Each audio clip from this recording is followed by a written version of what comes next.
Esse menino desapareceu em 1912 e retornou após 60 anos.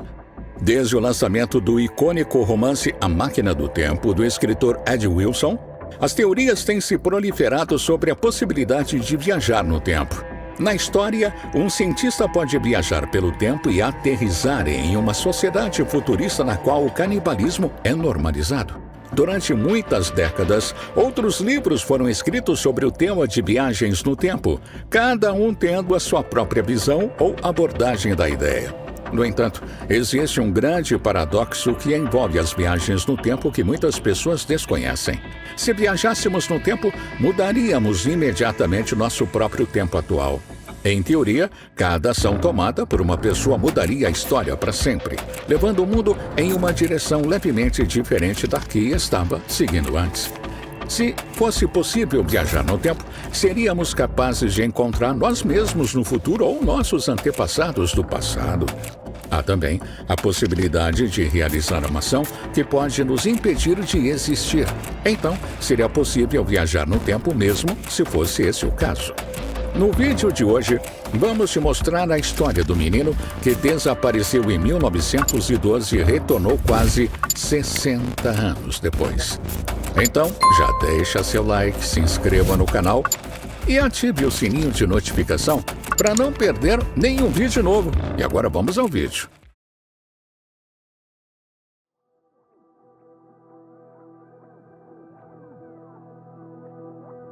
Imagine uma figura familiar. Um amigo que desaparecesse num piscar de olhos, deixando apenas perguntas ecoando no vazio. Quase 60 anos se passam, enquanto a memória desse então ente querido permanece presa no tecido do tempo.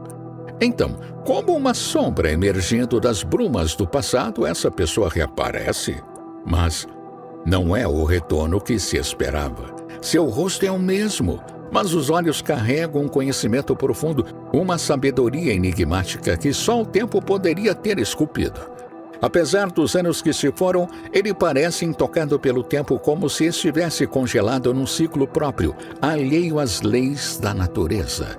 A verdade é tão obscura quanto a própria noite. Como você consegue explicar esse fenômeno inexplicável? Então fica comigo até o final, que eu vou te contar toda essa história. A misteriosa história de Thomas Johnson. A suposta história mirabolante de viagem no tempo que vou contar aconteceu com Thomas Johnson, um garoto de 10 anos que morava em uma fazenda em Nova York no ano de 1912.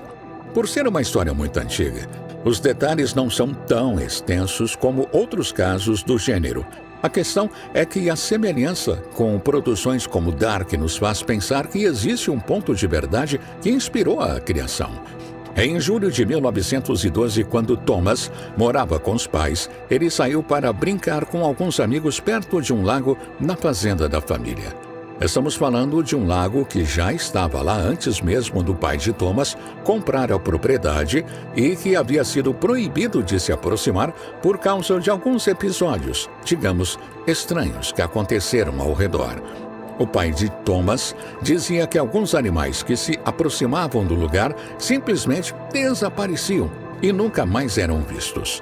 Mas como estamos falando de uma criança de 10 anos, era de se esperar que ele não acreditasse muito nessa história. Imagino que na cabeça de Thomas, todo alerta deveria ser apenas para o hospital e, infelizmente, esse não era o objetivo do pai. E o garoto estava prestes a descobrir isso. Uma vez, nas proximidades do lago com os amigos, um fenômeno sobrenatural começou de repente. Um redemoinho se formou no lago, logo à frente das crianças. Era um fenômeno tão surpreendente e assustador que elas nem conseguiram mexer para fugir. O que fizeram foi apenas observar. Thomas foi o único que não ficou travado naquele momento. Pelo contrário, o garoto estava muito curioso e se aproximou mais um pouco do lago para ver de perto o fenômeno. Thomas foi a prova de que, às vezes, a curiosidade pode ser perigosa. Foi assim que ele se aproximou do redemoinho, que mudou de forma e, nas palavras das próprias crianças que ali estavam, absorveu Thomas completamente, como num piscar de olhos. O garoto desapareceu na água. O susto foi tão grande o suficiente para que as outras crianças conseguissem sair correndo do lugar, indo direto para o pai do menino para contar o que havia acontecido. O homem correu para perto do lago em busca do filho, só que já era tarde demais para fazer alguma coisa. Mesmo procurando incansavelmente, era como se o menino tivesse sumido da face da terra e mesmo com a ajuda das autoridades não foi possível encontrar nenhum vestígio dele. O caso foi encerrado e, para a tristeza da família, Thomas foi dado como morto. Para um pai perder um filho dessa maneira, sem poder se despedir ou ao menos saber o que realmente aconteceu, foi muito doloroso. Ele nunca superou a tragédia e sempre se culpou pela morte de Thomas. É verdade que ele havia avisado o filho sobre os perigos do lago, mas a sensação era de que não tinha sido o suficiente. Os anos se passaram, mas o sentimento de culpa continuava forte no coração dele. O que o pai não esperava era que os planos de Deus ou do universo, chamem como quiser, fossem muito misteriosos. Em 1978, 50 anos depois da tragédia, algo sobrenatural aconteceu. Agora, com 91 anos, o pai de Thomas estava andando pela fazenda como sempre fazia. Ele passou pelo pasto e, consequentemente, perto do misterioso lago. Durante esses 58 anos, o homem nunca tinha presenciado uma situação estranha. Mas, naquele dia, o estranho bateu à porta de repente. Um redemoinho começou a se formar logo à frente dele. Dessa vez, o fenômeno não buscou algo para levar, mas sim deixou algo às margens do lago. Isso é impossível explicar como aconteceu. Mas o redemoinho deixou justamente Thomas na grama. 58 anos depois, o garoto estava bastante perdido e nem reconheceu o pai logo de cara. Finalmente, uma surpresa tão grande ao encontrar o pai bem mais velho do que quando desapareceu. É como se a situação já não fosse improvável o suficiente. Thomas agora tinha 15 anos de idade, ao contrário dos 10. Diante disso, o caso foi levado às autoridades para tirar a prova e confirmar que o rapaz era de fato Thomas, e não apenas outro garoto desaparecido. Só que para o pai dele não havia dúvidas. Embora 5 anos mais velho, o jovem era idêntico ao seu filho. Depois de uma rápida investigação, os resultados foram bastante conclusivos. O rapaz era Thomas. Com um caso tão surpreendente como esse, ainda mais com as autoridades envolvidas, era de se esperar que houvesse mais detalhes. O problema é que os dois ficaram receosos com a proporção que a história estava tomando e decidiram não só se esconder da cidade, como também de outras autoridades. Nunca mais se ouviu falar de Thomas. E aparentemente o jovem também não quis ou não conseguiu contar os detalhes do que aconteceu no período em que ficou desaparecido. E seria essa história uma lenda urbana? Ou realmente algo sobrenatural aconteceu? Experimentos na região, a abdução alienígena. A história de Thomas pode ter acabado por aqui, mas ela não é nem de longe a única do gênero. Então continue comigo que vamos continuar com um caso que pode mudar tudo o que você conhece sobre viagem no tempo. A misteriosa viagem para os anos 1700. O episódio aconteceu um pouco antes da história de Thomas Johnson, no dia 10 de agosto de 1901. E os protagonistas da história foram duas senhoras britânicas que trabalhavam na Universidade de Oxford. Seus nomes eram Eleanor Jonathan e Charlotte Anne Morbidy. Só pelo trabalho das duas, já podemos trazer um questionamento. Será mesmo que duas funcionárias de uma universidade renomada precisariam inventar os fatos que vou contar a seguir? Nesse dia em questão, elas estavam fazendo uma viagem por Paris e decidiram visitar o Palácio de Versalhes. Durante o passeio, Eleanor e Charlotte foram até os jardins do Petit Trianon, um pequeno palácio que fica no interior do Parque do Palácio de Versalhes. Isso mesmo, um palácio dentro de um palácio. Mas aconteceu que elas se perderam no caminho e entraram em uma espécie de beco. Não deveria ser algo tão preocupante, mas o problema mesmo apareceu a seguir. Charlotte disse ter visto uma mulher em uma janela sacudir um pano branco e, logo à frente, havia uma casa de fazenda antiga, bem velha e abandonada. Foi uma visão que não fazia muito sentido para 1901. Ainda assim, elas continuaram a caminhada. A atmosfera naquele momento parecia estar envolvida de tristeza e opressão. Confusas, as duas pediram orientação para 2 funcionários do local que estavam usando longos casacos.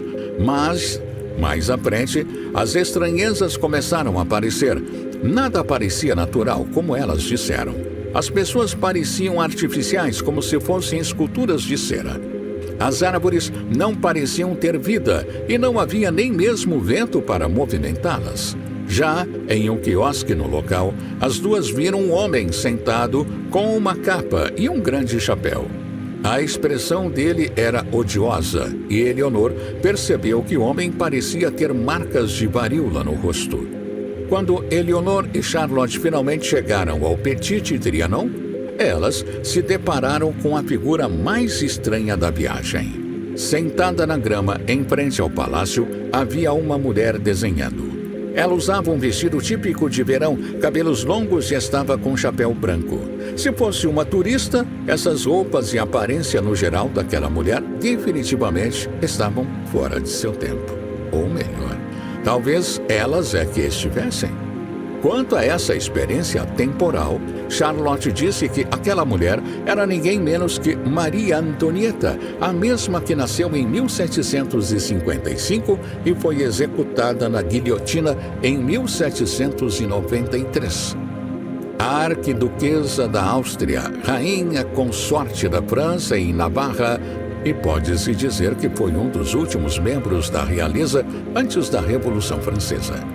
Por conta de todo o passeio, parecia que as duas realmente haviam voltado no tempo para o século XVIII. Até mesmo o castelo em questão estava com uma pintura diferente, como se estivesse mais novo do que deveria estar em 1901. Infelizmente, as duas não pararam para conversar com a mulher e, alguns momentos depois, foram direcionadas para a entrada do palácio por um guia. Nesse momento, elas não só se reuniram com outros visitantes, como toda a atmosfera do século XVIII desapareceu. Mais tarde, quando as duas conversaram sobre a situação e analisaram todos os elementos, chegaram à conclusão de que algo sobrenatural havia acontecido nas terras de Petit Trianon. Eleanor e Charlotte acreditavam tanto na experiência que até publicaram um livro, An Adventure, em 1911, com detalhes do passeio atemporal. Por mais que a obra tenha sido um sucesso, os leitores tiveram dificuldades em acreditar que a história fosse real.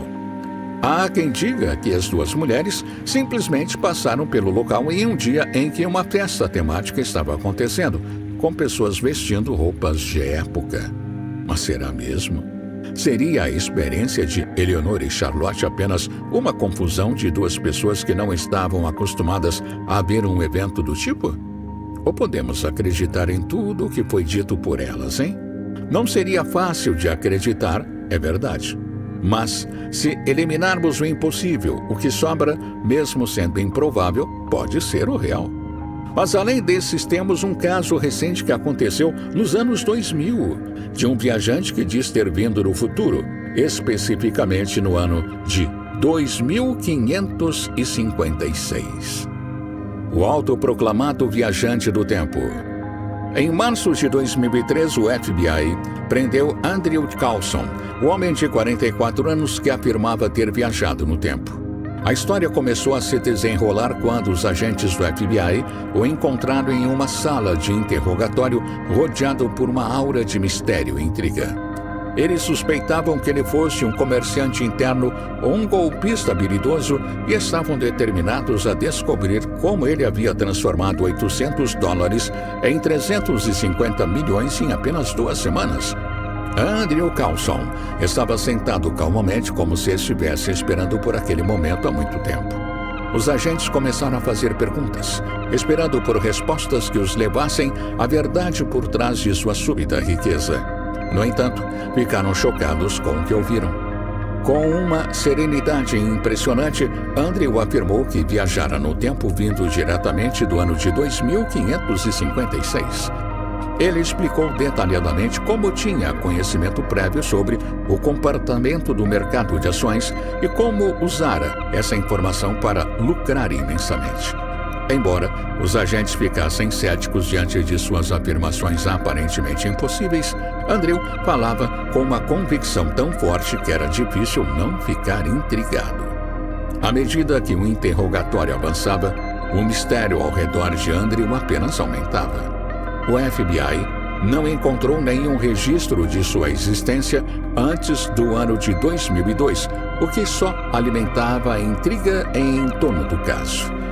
Mas, mesmo assim, a pergunta permanecia: como ele sabia tanto sobre o futuro do mercado de ações? O caso foi encaminhado para julgamento, mas antes que o dia do tribunal chegasse, Andrew desapareceu misteriosamente. Não deixou rastros. Apenas uma série de questões sem resposta. Alguns acreditavam que sua repentina ausência era uma confirmação de suas alegações sobre a viagem no tempo. Talvez ele tenha voltado para seu próprio tempo ou simplesmente desaparecido para sempre, levando consigo o segredo de sua suposta habilidade de prever o futuro. Para muitos, o caso de Andrew Carlson permaneceu como uma fascinante e enigmática evidência de que a viagem no tempo poderia ser mais do que apenas uma fantasia. Ele se tornou um símbolo de mistério e possibilidade, deixando o mundo ponderando sobre os limites do conhecimento humano e a verdade por trás dos enigmas do tempo. Agora me diz, você acredita em viagem no tempo? Será que Thomas Johnson, Andrew Carlson, Eleanor e Charlotte têm algo em comum? Todos viajantes do tempo com diferentes idades e viajando para diferentes épocas. Qual sua opinião sobre isso, hein? Deixe nos comentários e até o próximo vídeo.